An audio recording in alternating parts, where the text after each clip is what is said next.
Hola, muy buenas tardes. Mi nombre es Dawil Sailá y hoy estaré con ustedes presentando la defensa de mi tesis llamada La rentabilidad asociada a estrategias financieras y control que le permitan la sustentabilidad a las pequeñas y medianas empresas. Nos enfocaremos en un sector muy importante actualmente en Venezuela, que es el sector farmacéutico, específicamente el municipio Libertador del estado Mérida. Mi tutora es la doctora Rosaura Casal, quien me estuvo acompañando en esta trayectoria de investigación. Comencemos.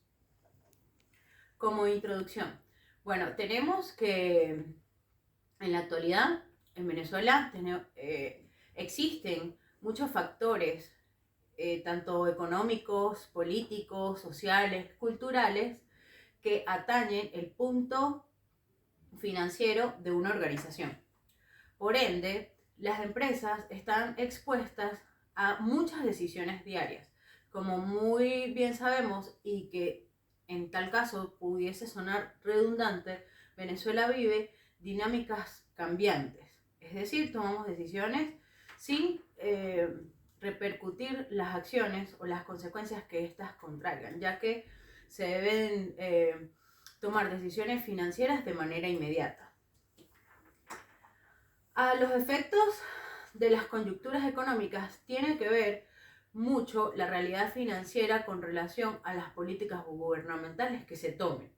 Es por ello que la columna vertebral de mi investigación está basada en dos decisiones en finanzas muy importantes para las pymes, que deben ser producto de estas acciones. El primero es que las evaluaciones integrales de la posición financiera, es decir, de los estados financieros, de lo que dicte los números reales de una organización, deben ser estudiados. Y lo segundo es el seguimiento de los procedimientos, pero ya a nivel técnico, que conlleven a, por supuesto, a los administradores, contadores, todo lo que se defina a sector financiero, puedan hacer estudios para la mejor selección con relación a la toma de decisiones.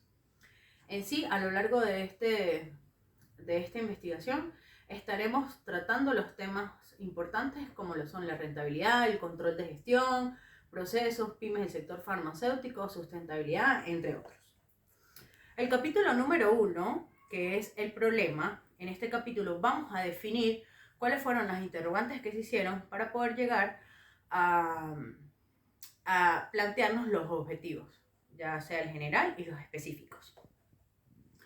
En el planteamiento del problema, como muy bien lo sabemos, el tema de la globalización es un tema pilar y fundamental en el proceso de la evolución de todas las organizaciones.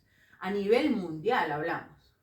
Algo que caracteriza, o más bien que separa la globalización de todos los países, de todas las regiones distintas que existen en el mundo, es el tema de la inflación, ya que dependiendo del tipo, del grado en que el país o la región se encuentre, es que se van a asumir o se van a tomar en cuenta algunas políticas para el trato de esto. Tanto en el sector público como en el privado, Venezuela no escapa de este sentido. Es decir, que la inflación es un término que actualmente se ha llevado o se ha visto con mucha ímpetu, ya que tenemos unas características que las vamos a conversar durante este planteamiento del problema, en donde Venezuela crea sus propias normas y sus principios de acuerdo a las necesidades de los empresarios. Y bueno, esto trae como consecuencia directamente incertidumbre. Incertidumbre para los inversionistas, incertidumbre para los empresarios, para los emprendedores, para el mismo consumidor, clientes, proveedores, entre otros. En la actualidad, las empresas de Venezuela están controladas por los organismos del Estado, que lo que buscan es controlar, regularizar, mantener estándares para el supuesto o para aquel supuesto tipo de control socialista, que a eso es a lo que no haremos referencia en nada de esta investigación, pero bueno, es importante mencionar. Con relación a los estudios de la hiperinflación, se debieron hace más de 100 años. Se comienza a estudiar la hiperinflación. Todo comienza cuando el autor o el primer profesor que comienza a hablar de este tema, de los tipos de inflación, de la historia de la inflación, los países que lo han sufrido, es el profesor Philip Kagan, que es un profesor estadounidense, en donde sus primeros estudios fueron en Alemania, y él da en un principio algo, o da los tipos de inflación, en donde habla sobre deflación, inflación por consumo, inflación galopante, moderada, y de resto habla de la hiperinflación. ¿Por qué en Venezuela nosotros hablamos de hiperinflación si el Banco Central de Venezuela, que es el instituto encargado de darnos a nosotros el porcentaje real o el porcentaje estándar que debe tener cada país por inflación, no nos da los números reales? Bueno, uno, porque sus números están postergados anualmente, es decir, no dan unos números mensuales. Dos, no hay transparencia. Y tres, lo que está plasmado en el Banco Central de Venezuela es totalmente diferente a lo que uno como consumidor vive. Entonces, los resultados de la hiperinflación se ven más a estudios fuera del gobierno, es decir, a estudios totalmente privados. ¿Qué consecuencias ha traído la hiperinflación en nuestro país?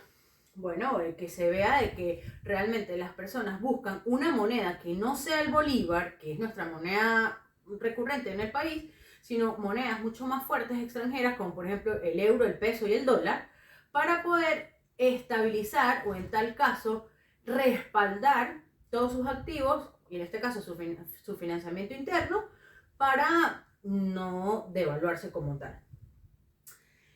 ¿Cuáles son las acciones que han tomado las pymes para no liquidar o tener sus negocios en marcha? Bueno, básicamente es no usar sus activos no monetarios y que sus empresas continúen en marcha. Entonces, para esto acceden a la utilización de pasivos monetarios, es decir, no corrientes a largo plazo, para protegerse de la inflación. Esto es debido al agobio del desempleo, al agobio de la escasez, al agobio de esas dinámicas cambiantes, al agobio del contrabando y algo que no se escapa a esto, un sector que no se escapa a esto y que es mucho más vulnerable que el resto de los sectores privados del país, es el sector farmacéutico. Este sector es tan vulnerable ya que hace referencia a labores sociales, es decir, el sector farmacéutico trata directamente con pacientes. El sector farmacéutico, estamos hablando de que es quien cumple la necesidad de vida de un país. Este sector, precisamente tiene controles de otro tipo.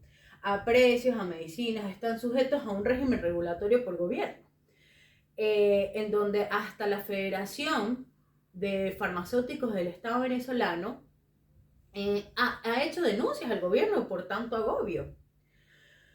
Por situaciones similares, este tipo de empresas requieren aún tomar decisiones que les permitan rentabilidad y sostenibilidad, ya que para esto es importante que estas organizaciones puedan tomar o puedan hacer referencia a decisiones más certezas o decisiones con un poco de... Ya va, páralo un momento. Hola, muy buenas tardes. Mi nombre es Dawil Sailá. De hoy les voy a presentar la defensa de mi tesis llamada Rentabilidad asociada a estrategias financieras y control que le permitan la sustentabilidad a las pequeñas y medianas empresas.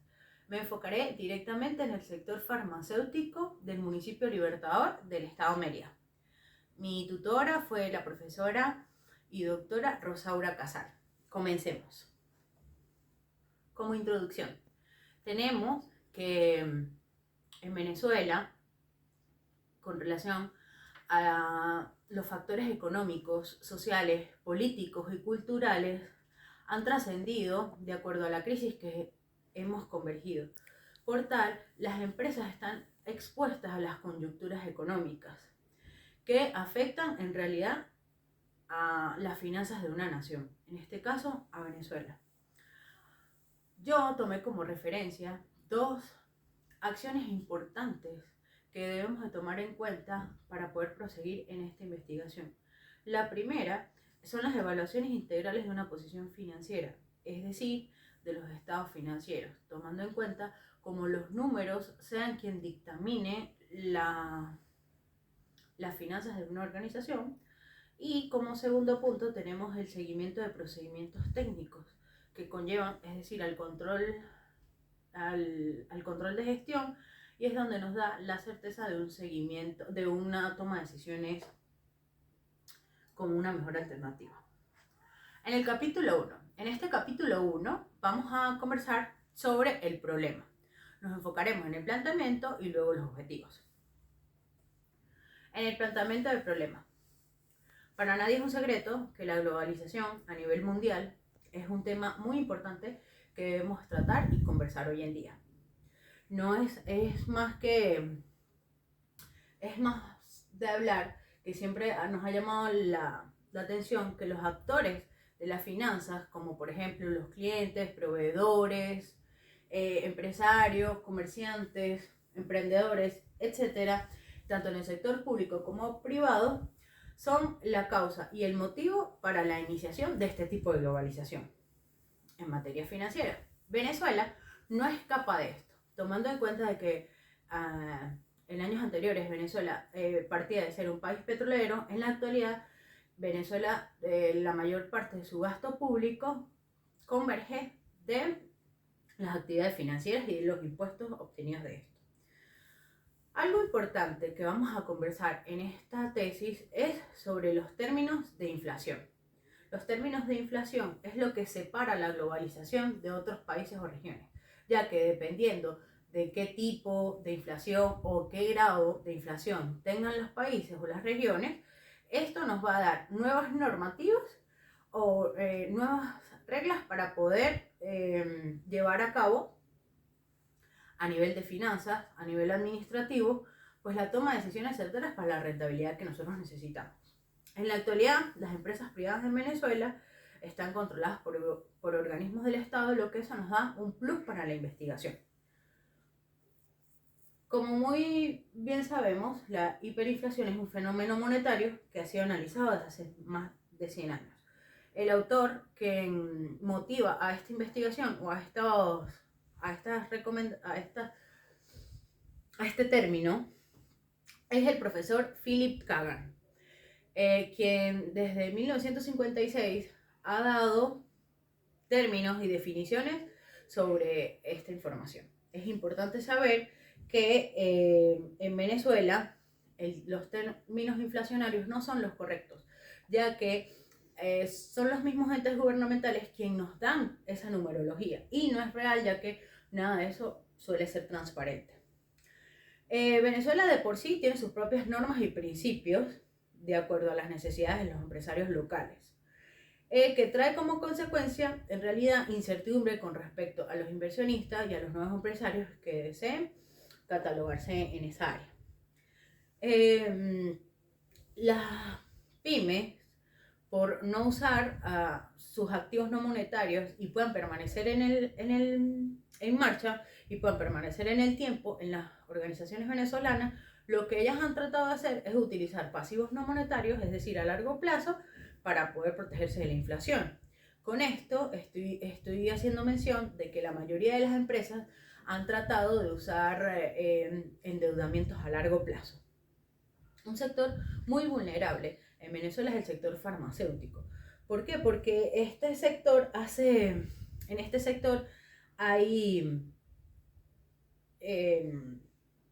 están sujetos a régimen regulatorio, lo que hace que se genere escasez, lo que hace que se genere contrabando, hasta eso se ha llegado en ese sector, y inestabilidad de precios. Por situaciones similares, este tipo de empresas requieren aún tomar decisiones más certeras que puedan llevar a cabo la rentabilidad de la misma. Intenté sacar la situación problemática en el tiempo a través de una línea de tiempo en donde hablamos que en 1923 fue después de finalizar la Guerra Mundial. En Alemania fue donde se presenta el primer caso de hiperinflación. Luego en 1956, en donde es la dinámica monetaria, cuando Philip Kagan busca porcentajes para poder medir el tipo de inflación en que estaban las empresas. En 1987 entra en juego la NIC 29, en donde habla ya de las economías inflacionarias y menciona que la información sobre los resultados de las operaciones y la posición financiera en moneda local sin reexpresar no es útil, lógicamente. Y en el 2015 hablamos sobre las consecuencias hiperinflacionarias, cuando ya se descubre que en América Latina existe una hiperinflación total, en donde alcanzan tasas hasta más de 6 cifras, lo que nunca antes visto. Se dice que Venezuela fue el primer país con este síntoma y fue quien empezó como a integrarlo en los demás países. En el 2016 habla José Hernández, que para ese entonces era el presidente de la Federación de Farmacéuticos de Venezuela, y dice que cerraban para ese tiempo todas las farmacias en el estado y en el país porque la situación era insostenible. Habían artículos como que en Venezuela se habían cerrado 200, 300 farmacias en un tiempo muy corto, considerable. Para esto se presentaron interrogantes como: ¿cuáles eran las estrategias financieras que necesita tener este sector para poder sobrevivir? ¿Cuáles son los factores externos a lo que se ve comedida? ¿Qué administración financiera es la que ellos manejan y cuáles serían los procesos de control? Los objetivos de la investigación tenemos el general y el específico. El general es analizar la rentabilidad asociada a estrategias financieras y control que le permitan a la sustentabilidad de las pymes del sector farmacéutico en el municipio de Libertador del estado de Mérida. Y los específicos, el primero es identificar los factores externos que influyen en el desarrollo de las estrategias financieras aplicadas a la rentabilidad de estas pymes. El segundo, señalar la situación actual de la administración financiera que permita la rentabilidad y sustentabilidad de la pyme. Y la tercera, determinar los procesos de control aplicados en la consecución de estrategias financieras de las pymes. Bueno, como justificación, tenemos que desde el punto de vista organizacional va a ayudar a todas estas farmacias a dar respuesta a muchas de sus interrogantes actuales, y metodológicamente, bueno, que esta investigación será como punto de referencia para otras investigaciones similares. Y en el alcance, tenemos que esto nos va a alcanzar directamente a los propietarios y dueños de las organizaciones, contadores, administradores e investigadores. Capítulo 2. Marco teórico. En este capítulo 2, en este marco teórico, realmente escribimos sobre los antecedentes de la investigación y sobre las bases teóricas, igualmente que las bases bibliográficas. En los antecedentes de la investigación, llamamos a un autor que es Tamayo y Tamayo, y en donde él nos da la definición de cuáles fueron los antecedentes o qué son los antecedentes. Tomamos en cuenta 5 antecedentes, desde Valera, Galván, Laya, Flores y Castillo. Fueron 5 tesis de maestría en donde básicamente hablan de estrategias financieras, de lineamientos financieros, de financiamiento, de evaluaciones alternativas de financiación. Son de 5 universidades diferentes y cada una nos aportó un punto de vista importante para nuestra investigación. Como bases teóricas, tenemos 5 definiciones importantes, como la rentabilidad, por supuesto, un término muy importante en nuestra investigación, las estrategias financieras, control de gestión, la sustentabilidad y las pymes del sector farmacéutico. Por cierto, está De la Fuente, que De la Fuente es quien tiene varios libros sobre solamente este tipo de pymes. Entonces se nos fue mucho más fácil escribir sobre esta definición como tal. Y bueno, aquí está el sistema variable que fue hecho en mi autoría, en donde están los objetivos, variables, indicadores, las técnicas e instrumentos y los ítems en el cuestionario usado, que vamos a hablar de eso. Aquí, bueno, mencionamos cada uno de los objetivos, que son los 3, las variables, Por ejemplo, en el primero, la hiperinflación, rentabilidad, las pymes del sector farmacéutico y los indicadores clientes, proveedores, competidores, leyes, mercado. Bueno, así hicimos con cada uno de los objetivos para luego de dar respuesta a todo esto podemos llegar al objetivo general, es decir, a darle respuesta al objetivo general que es lo planteado anteriormente.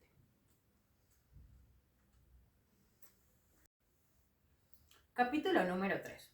Marco metodológico.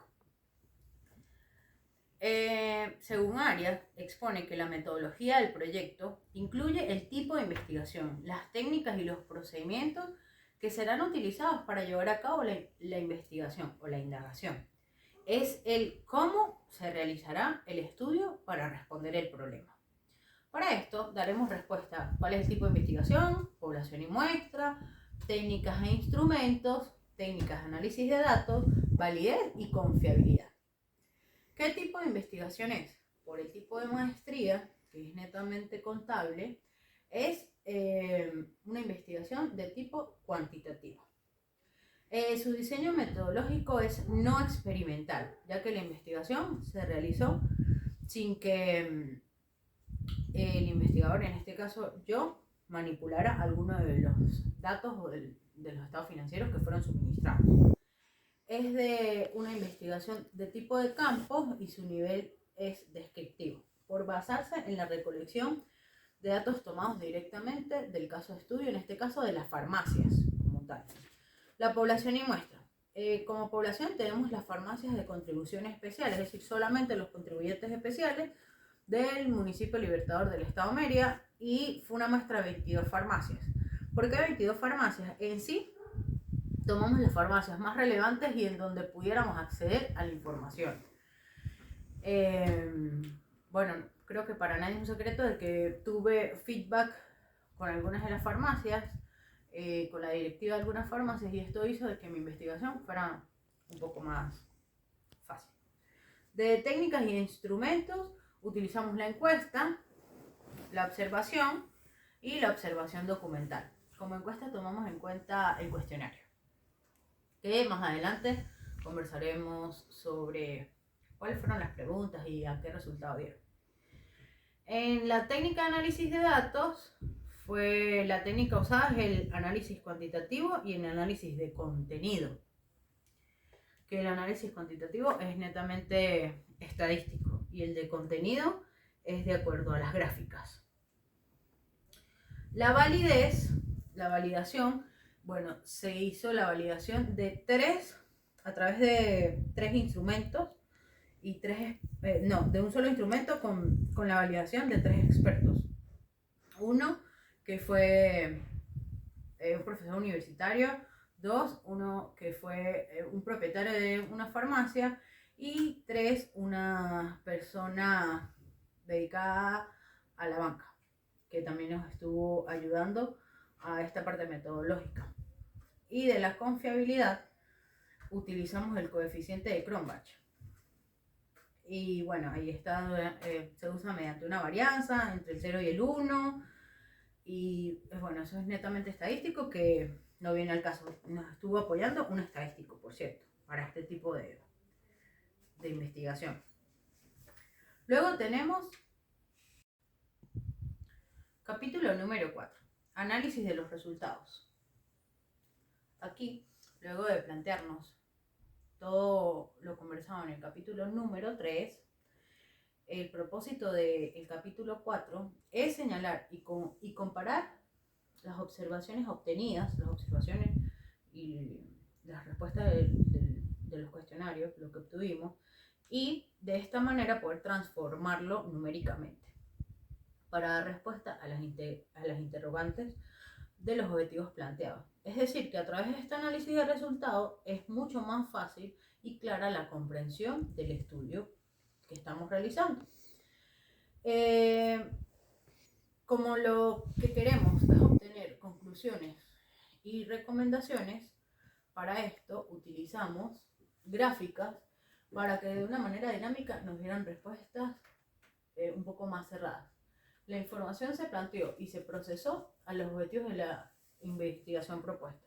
Se utilizó el análisis de contenidos, como muy bien lo conversamos anteriormente. Y se utilizaron los gráficos de barras para más claridad. Los resultados fueron, bueno, primero, con relación a los factores externos, a los factores internos se pudo observar que el proceso de planificación financiera en la mayoría de las farmacias es totalmente nulo. Es decir, que no tienen ni gestores financieros y no tienen un equipo de financiamiento que los asesore internamente. Con relación a los factores externos como la hiperinflación, el mercado, los proveedores, gobierno, entre otros, no son controlados ni mucho menos vigilados por la mayoría de estas empresas, lo que pone en riesgo sus negocios en marcha.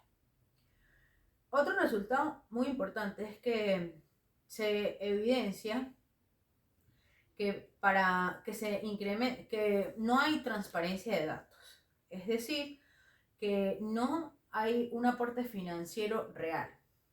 Hablamos de contabilidades invariables, contabilidades no exactas, que no dan como tal una lectura de financiamiento o una lectura de finanzas importante o que alguna aporte para la toma de decisiones. También es importante señalar un resultado que tiene que ver con la demanda del cuidado en cuanto a los factores que le permitan obtener rentabilidad y sustentabilidad en el tiempo. Estas pymes del sector farmacéutico no se dan cuenta o no lo ven riesgoso tomar el no estudio de estos resultados, ya que pues han trabajado empíricamente. En el capítulo 5 ya conversaremos sobre las conclusiones y las recomendaciones. Intenté hacerlo de acuerdo al cuadro de variables, es decir, dar conclusiones de acuerdo a cada tipo de objetivo para poder segmentarlo y de esta manera dar recomendaciones más acertadas para las organizaciones. Como conclusiones del objetivo número 1, que son básicamente identificar los factores externos de rentabilidad, tenemos que no cuentan con los conocimientos adecuados, como lo dije en los resultados anteriores, para realizar una toma de decisiones. Bajo estas condiciones, lo que convierte a estas empresas en trabajos netamente empíricos, en donde no hay planificación, en donde no hay organización, mucho menos control ni verificación. Se identificaron que los factores principales que inciden en la rentabilidad de las pymes es la hiperinflación como factor interno y como factor externo el control gubernamental, que es un efecto político que ha traído consecuencias importantes. Hay debilidad en el mercado interno, hay alza de precios, tipos de cambio, escasez. Todo esto nos ayuda a identificar estos factores que mucho más adelante hablaremos de esas recomendaciones. En el objetivo número 2, que habla sobre la situación de la administración financiera de estas pymes, tenemos que los encargados de la gestión financiera en las pocas farmacias en que existe no hacen un análisis de su entorno, es decir, que los actores externos a los que ellos se ven enfrentados, como por ejemplo las tendencias políticas y sociales, no tienen ideas fijas o ideas ciertas sobre lo que pasa a su alrededor, ni siquiera mide la competitividad de otras farmacias. En la mayoría de las pymes, el propietario es quien asume esta encargaduría financiera, lo que simplemente son personas en donde llevan una gestión financiera a un tipo de economía normal, a un tipo de economía en donde no existen tantos altos y bajos. Entonces este tipo de decisiones no nos da una respuesta, ya que no existe libro, no existe pasos a seguir en este tipo de economía. Es totalmente algo descoyuntural para el país. Los encargados de la gestión financiera no hacen análisis de su entorno y la etapa de planificación no es considerada ante el proceso de planificación financiera de las pymes. Es decir, que no se toman en cuenta las premisas de la planificación para el diseño de los procesos financieros. Básicamente, los contadores que estas farmacias tienen actualmente son contadores externos y los administradores tienen o sea, sus actividades son netamente operativas. Entonces no asumen roles de gestión, de planificación, no hay planificación de ventas, no hay planificación de nuevas estrategias financieras, no existe eso realmente. Entonces, lo que pasa es que el empresario actualmente o este tipo de empresas tiene mucho miedo y incertidumbre de hacer algún tipo de inversión en este tipo de gestión o en contratar este tipo de profesionales con capacidades aptas para el mejoramiento de su negocio, por el tema en que hoy se toman unas decisiones y mañana se pueden tomar otras. Entonces, que realmente no les sea de utilidad a largo plazo. Con relación al objetivo número 3, hablamos de los procesos de control de este tipo de pymes con relación a la rentabilidad, por supuesto. A pesar de tomar decisiones en este campo financiero, estas organizaciones difícilmente llevan a cabo un análisis formal sobre las pertenencias de las decisiones financieras implementadas. Es decir, no llevan un récord de decisiones. Solamente toman las decisiones para poder salir del paso. No manejan el análisis de las desviaciones entre los resultados esperados y los resultados obtenidos por el mismo hecho de que no existe la planificación y no se calculan indicadores financieros ni se dan análisis sobre estos, por lo que siempre van en marcha de acuerdo a una incertidumbre. Estamos hablando que hasta a nivel laboral sus empleados no tienen ni siquiera ni la remota ni la más mínima idea de cuáles son los objetivos de la empresa en sí. Se perdió el hecho de misión, visión y a niveles financieros y en términos monetarios no existe ninguna información. Por último, tenemos las recomendaciones. Las recomendaciones son importantes y quiero que hagamos pausa en esto y es porque hice 8 recomendaciones importantes, hicimos 8 recomendaciones importantes en donde cada una tiene como un proceso importante en la organización y creo que hará cambios importantes en esta y donde los resultados estoy segura que van a ser muy positivos. La recomendación número 1 es adquirir activos productivos, adquirir productos que se necesiten a futuro, formarse y educarse para tomar decisiones de manera informada, monedas estables y usar créditos que estén disponibles. En el número 2 es realizar un diagnóstico externo en donde se evalúe el ambiente económico, político, social, cultural, tecnológico y competitivo. En estas primeras 2 recomendaciones hacemos un llamado a los empresarios a que puedan empaparse de conocimientos para poder dejar de conllevar sus empresas empíricamente y poder llevar sus empresas profesionalmente. Como número 3 tenemos elaborar presupuestos necesarios para llevar a cabo las estrategias acordes con el entorno y las capacidades presentes y futuras de la empresa. En este caso necesitamos diseñar esa planificación, organización, verificación y control de nuevas estrategias y con criterios de control que puedan tener mediciones a corto plazo para que de esta manera las empresas puedan llevar a cabo o que estas empresas se den cuenta de que llevando una gestión planificada sus efectos monetarios van a ser siempre positivos. Para esto hay que diseñar estrategias financieras para garantizar el desarrollo de las operaciones de las empresas y asegurar la operatividad de la misma, haciendo énfasis en las decisiones sobre la inversión.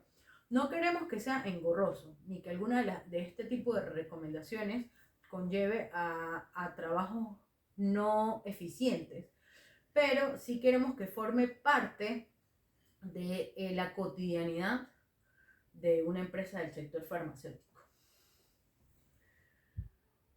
Utilizar técnicas que midan la creación o destrucción de valor, tal como los índices de valor económicos agregados, el EVA, que esa puede ser una alternativa importante, como También, por ejemplo, en referencia al proceso de seguimiento y control se recomienda el FODA.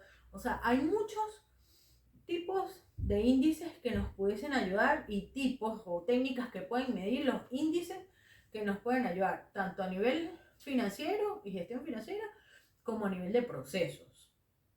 Y esto no se puede perder de vista.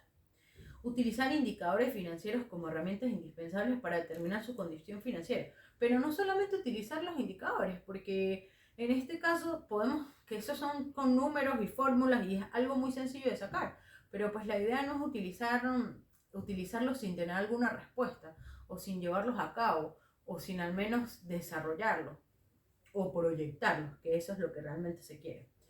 Desarrollar programas de formación para el personal que lidera la empresa en aspectos financieros que den competencias formales a fin de asegurar la toma de decisiones responsables e informadas desde la concepción de los planes. Es importante que la junta directiva, presidencia, accionistas, propietarios, como se llame, quien lleve la batuta de la toma de decisiones en las organizaciones, esté en pleno conocimiento de cuáles van a ser las planificaciones en la administración financiera. Que esté en pleno conocimiento de que la visión y en la misión de su organización, el término de rentabilidad es un punto muy importante que debemos de tomar siempre en cuenta. Bueno, eso es todo por hoy. Agradecida por haberme escuchado estos minutos. Espero les pueda servir para otro tipo de investigación. Me despido. Mi nombre es Dawil Sailá. Muchísimas gracias.